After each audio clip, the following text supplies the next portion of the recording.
Alors, souvent, quand on dit dans notre entourage, à nos collègues, à nos camarades de classe, qu'on est révolutionnaire, parfois on peut avoir comme réaction des gens qui nous disent « Ah, trop cool, moi aussi ». Dans ce cas-là, on gagne des nouveaux militants, des nouvelles militantes. Souvent, on a des gens qui nous disent oui, mais être révolutionnaire, c'est être utopique, parce que la population, les gens ne voudront jamais faire la révolution. Bien, on peut nous dire quand même être révolutionnaire, c'est un peu violent. Hein. C'est de trouver plutôt d'autres façons de changer les choses. On peut même nous dire, oui, mais qu'est-ce que vous en savez que faire la révolution, ce sera vraiment bien. Si ça se trouve, ce qu'il y aura après, ce sera pire. Et souvent, on confond en fait la révolution et puis un coup d'État où ce serait une nouvelle minorité qui prendrait le pouvoir à la place de la minorité actuelle. Et même, on nous dit parfois, mais un processus violent où il y a une nouvelle minorité qui dirige à la place de l'ancienne, bah, ça va mener à un régime totalitaire.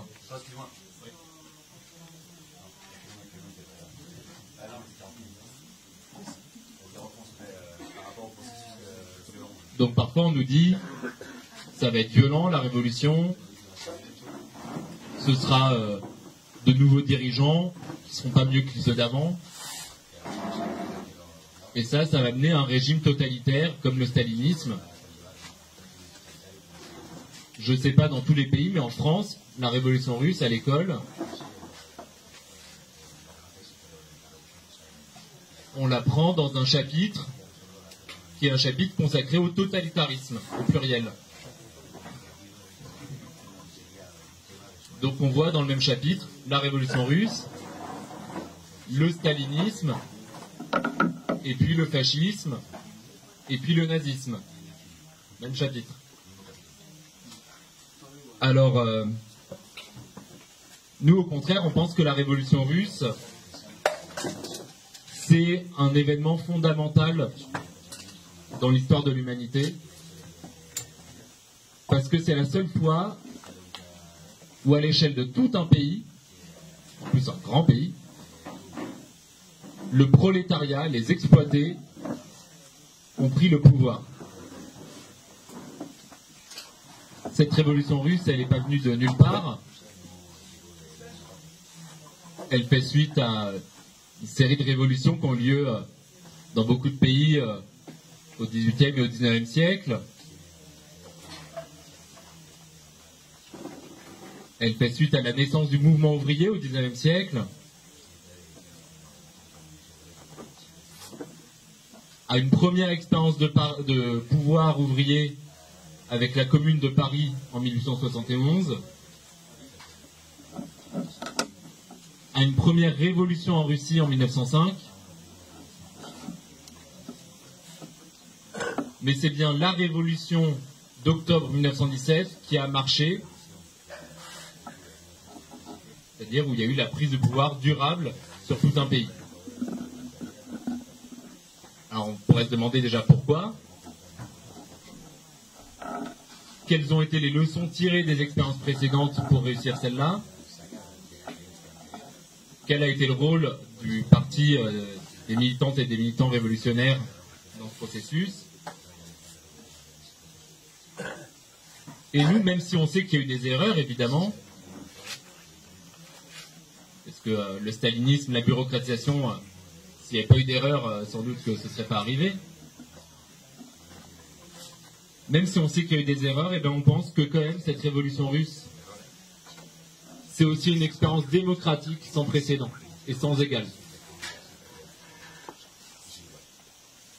Et il faudrait se demander concrètement qu'est-ce que ça veut dire vivre dans un pays où il y a une révolution ouvrière, une révolution communiste. Qu'est-ce que ça a comme conséquence dans la vie de tous les jours, dans l'ensemble de la société. Alors c'est un peu tout ça qu'on va voir. Et, évidemment, un peu rapidement parce que sinon ça demanderait beaucoup de temps d'entrer dans le détail. Alors vous le savez sans aucun doute, quand on parle de la révolution russe de 1917, En fait, il y en a deux, des révolutions russes en 1917. Au début de l'année 1917, ça fait 2 ans et demi que la Première Guerre mondiale est en cours. Dans tous les pays qui la font, mais surtout en Russie, c'est très difficile. La Russie, elle subit de très lourdes pertes, donc c'est-à-dire des soldats qui meurent ou qui sont prisonniers ou blessés. C'est-à-dire l'économie qui est entièrement tournée vers la guerre. Donc toute la nourriture qui est produite, les énergies, l'industrie, tout ça c'est pour satisfaire les besoins de l'armée et pas les besoins de la population.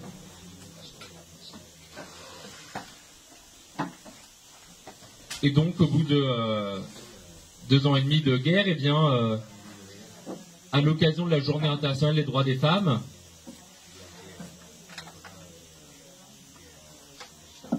alors vous savez que c'est pour nous le 8 mars, mais dans le calendrier russe à l'époque c'est le 23 février, eh bien ce sont des ouvrières, des travailleuses à Vyborg, c'est une centaine de kilomètres de Petrograd à l'époque, Saint-Pétersbourg aujourd'hui. Ces ouvrières du textile, elles se mettent en grève. Et elles manifestent. Parce que ce sont surtout les femmes d'ailleurs, hein, qui sont à l'arrière et qui assurent l'économie et qui subissent toutes les privations qu'on a dans l'économie de guerre. Et puis dans les jours qui suivent, eh bien, c'est pas une journée sans lendemain, mais il y a d'autres grèves, d'autres manifestations qui continuent. Et que demandent les ouvriers et les ouvrières? Ils demandent la paix, l'arrêt de la guerre, et donc l'arrêt de l'économie de guerre, donc avoir de quoi se nourrir, et puis la fin de l'autocratie, la fin du régime tsariste. Et dans ce contexte-là, qui est très difficile pour l'économie russe, eh bien, c'est pas possible de trouver un compromis. On est obligé de faire partir le tsar, et donc il quitte le pays le 28 février, enfin il quitte le pouvoir le 28 février.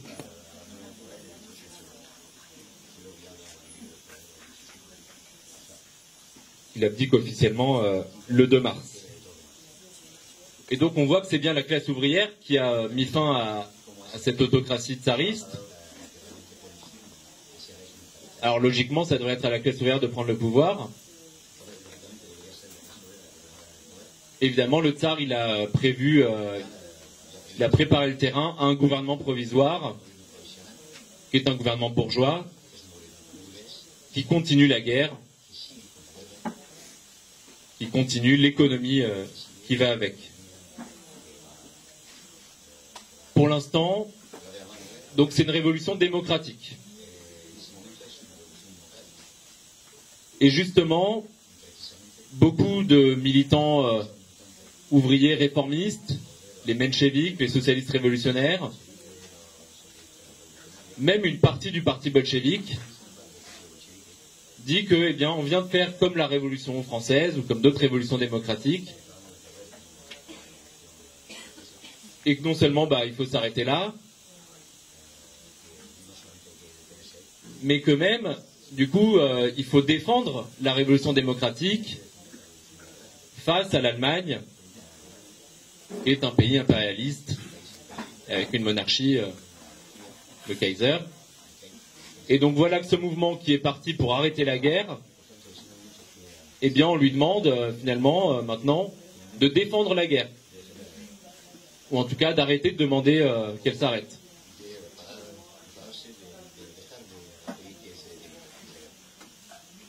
Alors, je disais, même la droite du parti bolchevique dit il faut mettre la pression sur le gouvernement provisoire pour qu'il ouvre des pourparlers avec les pays impérialistes, mais en attendant, on n'arrête pas la guerre. Là, on est en mars, ça peut mars 1917. Beaucoup des dirigeants bolcheviques sont en exil et commencent à rentrer, et Lénine notamment rentre le 4 avril. Et Lénine, il explique à ses camarades que on ne peut pas lancer des appels aux autres peuples, alors dire arrêtez d'obéir à vos gouvernements bourgeois, demander l'arrêt de la guerre, et puis nous-mêmes soutenir le gouvernement bourgeois au nom de la démocratie. Et on ne peut pas chercher de compromis avec ce gouvernement bourgeois. Bien sûr qu'en temps normal, au quotidien, nous, on met la pression sur nos patrons, sur nos gouvernements, pour obtenir plus de droits ou pour défendre nos droits face à une attaque. Mais dans le contexte de la guerre, la bourgeoisie russe ne peut pas arrêter la guerre. Parce que l'économie est tournée vers l'armement. Les industriels russes ne peuvent pas s'arrêter comme ça du jour au lendemain de vendre des armes. Parce que le capital russe est lié très étroitement au capital britannique. Il ne peut pas laisser tomber son allié britannique, ses alliés français et britanniques, comme ça. Et parce que le capitalisme russe a besoin de s'étendre, notamment en prenant des territoires qui appartiennent à l'Empire ottoman. Donc il ne peut pas faire la paix avec l'Empire ottoman du jour au lendemain. Donc très clairement, si on dit qu'il faut la paix, ça veut dire qu'il faut un gouvernement ouvrier.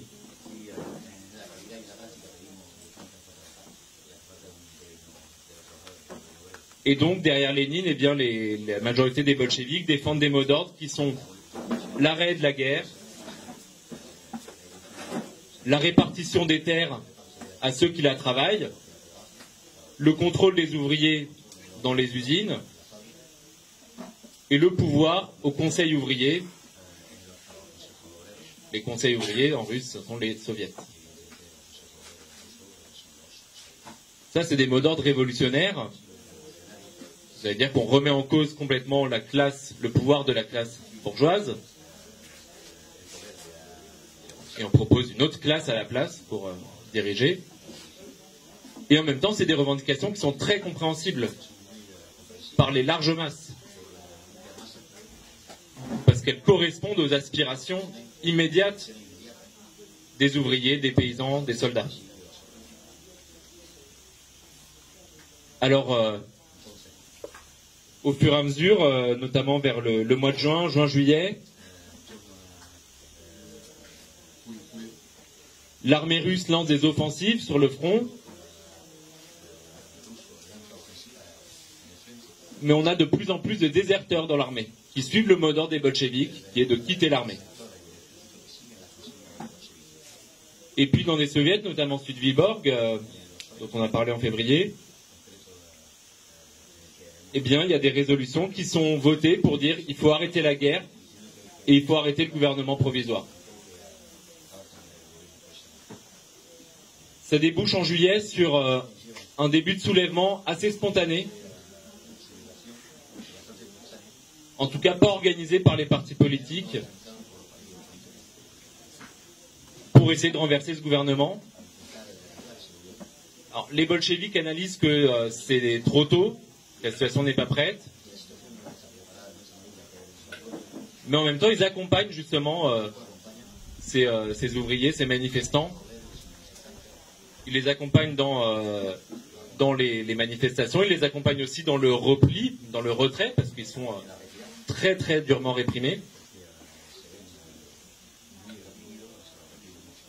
Et donc, il acquiert une légitimité très forte auprès de ces masses, contrairement à ceux qui ont dit non, non, ne faites pas ça, soutenons le gouvernement provisoire. Et puis il est capable eh bien, d'organiser le reflux, de protéger celles qui sont réprimées ou qui pourraient être démoralisées après un tel échec.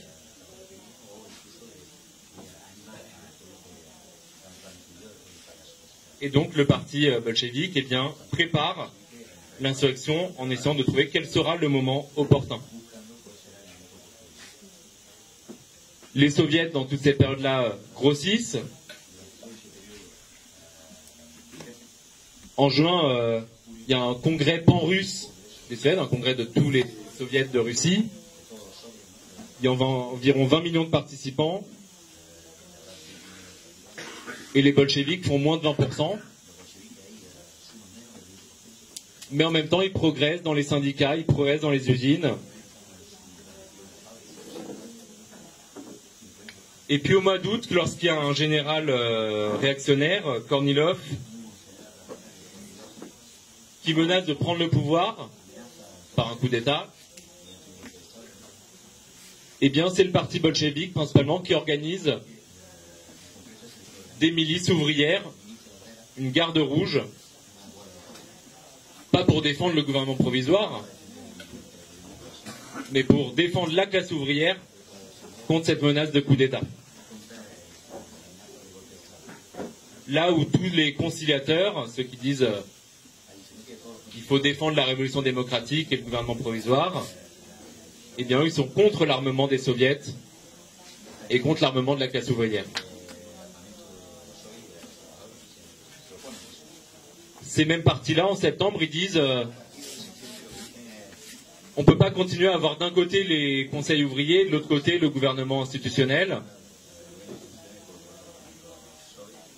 Donc il faut essayer de mettre en place un pré-parlement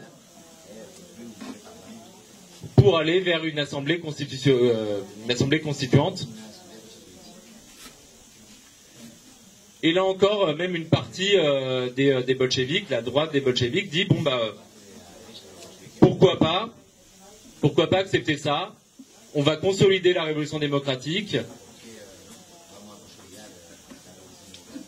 et puis dans les mois, dans les années qui viennent, eh bien nos idées, elles vont grossir, elles vont influencer de plus en plus de monde. Mais ça c'est une erreur parce que c'est pas vrai que le parti grossit sans jamais s'arrêter. Si à un moment donné, on a convaincu très largement qu'il fallait mettre fin au gouvernement provisoire, mettre fin au pouvoir bourgeois, mais qu'on ne le fait pas, qu'on ne prend pas le pouvoir, bah les ouvriers, ils se disent ok, vous servez à rien, vous faites des discours, mais vous prenez pas d'initiative. Et donc l'influence du parti, elle se met à diminuer. Donc il faut trouver le bon moment. Ni trop tôt, ni trop tard. Et ça, c'est très compliqué à faire. Les bolcheviks, ils y arrivent. Le 10 octobre, ils disent qu'il faut lancer l'insurrection. C'est-à-dire qu'il faut se préparer à occuper les lieux stratégiques, le palais d'hiver où siège le gouvernement, les bâtiments de l'État, les moyens de communication, les usines. Il faut s'armer, déjà une garde rouge, il faut continuer de s'armer pour faire ça.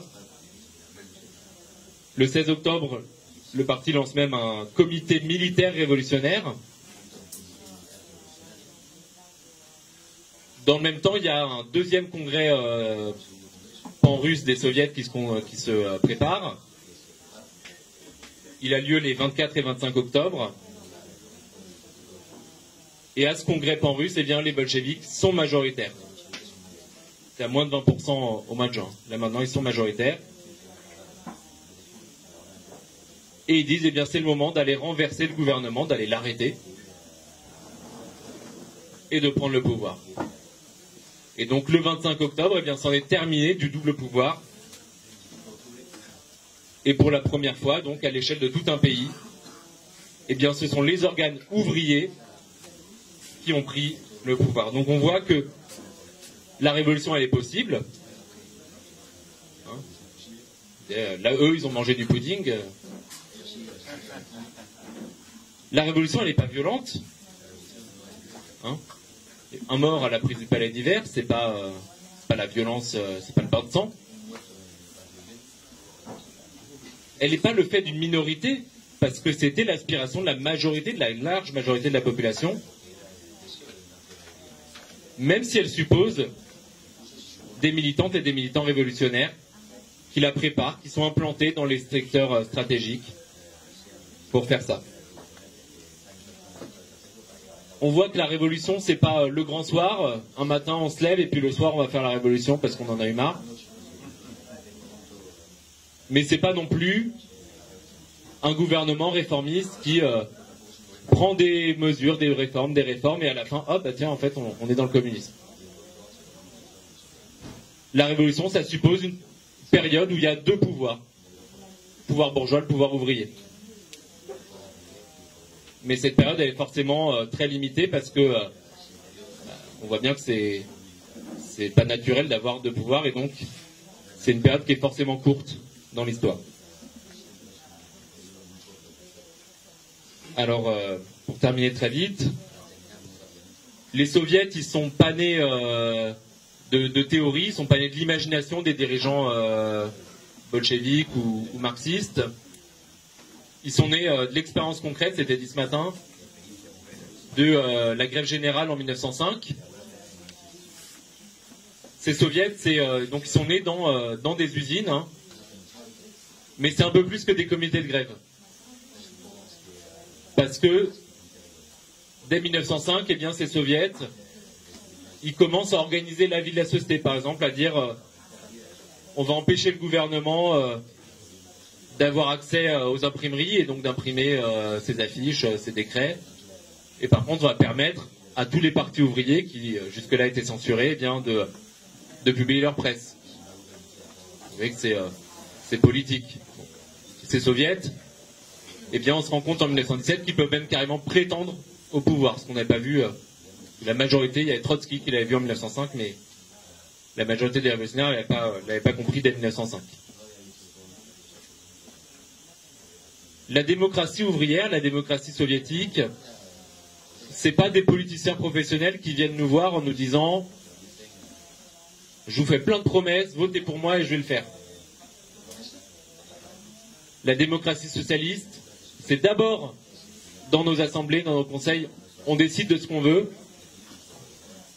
et ensuite on décide de qui va mettre ça en application. Et avec des mandats qui sont révocables. Ils doivent rendre des comptes, c'est pas pendant 5 ans tu fais ce que tu veux. Qui ont les mêmes salaires que nous, que les travailleuses et les travailleurs. Dans les soviets, c'est-à-dire la liberté d'expression totale. C'est une expérience démocratique sans précédent, sans égal. Et puis enfin, et je terminerai parce que j'ai dépassé mon temps de parole, la révolution russe, elle a entraîné une série de bouleversements sociaux là encore sans précédent. L'Empire de Russie, c'est tout un tas de nationalités. Ils ne sont pas des Russes. Eh bien, pour la première fois, on leur donne le droit de s'autodéterminer. Dans l'armée, on instaure la démocratie avec l'abolition des grades et des privilèges pour les officiers et l'élection des généraux par les soldats. Dans la vie quotidienne, je pourrais prendre plein d'exemples. À l'école, les élèves, à partir de 12 ans, ont le droit de répondre à leur professeur, d'être consultés sur les programmes. Aucune décision ne peut être prise sans consultation des enseignants et des enseignantes. Et puis, changement dans la société, par exemple, premier pays qui légalise l'homosexualité, plus grande liberté donnée au divorce, les femmes peuvent choisir de quitter leur mari.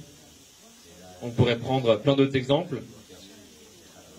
Pourquoi tout ça ? Parce que quand on a une expérience sans précédent, qui remet en cause tous les fondements de l'ordre social, qui met en activité toutes les catégories de la population, avec de l'auto-organisation partout. Ouais, des anecdotes, des gens qui prennent le train, les voyages en train sont très longs, et alors à la fin du voyage, il y a des soviets dans les compartiments. Eh bien, dans ce moment-là, c'est évidemment impossible qu'il n'y ait pas aussi des bouleversements dans tous les domaines de la vie quotidienne, pour toutes les catégories de la population. La classe ouvrière, elle joue un rôle pour sa propre émancipation, mais aussi pour l'émancipation de tous les exploités, de tous les opprimés. Et c'est ça qu'on doit répondre à ceux qui nous demandent qu'est-ce que c'est la révolution, est-ce que c'est bien raisonnable d'être révolutionnaire. Nous, on n'a pas un plan préétabli. Nous, on pense que la révolution sera quand les luttes des opprimés et des exploités, leur auto-activité, eh bien, elles iront jusqu'au bout. Elles inventeront des nouvelles formes.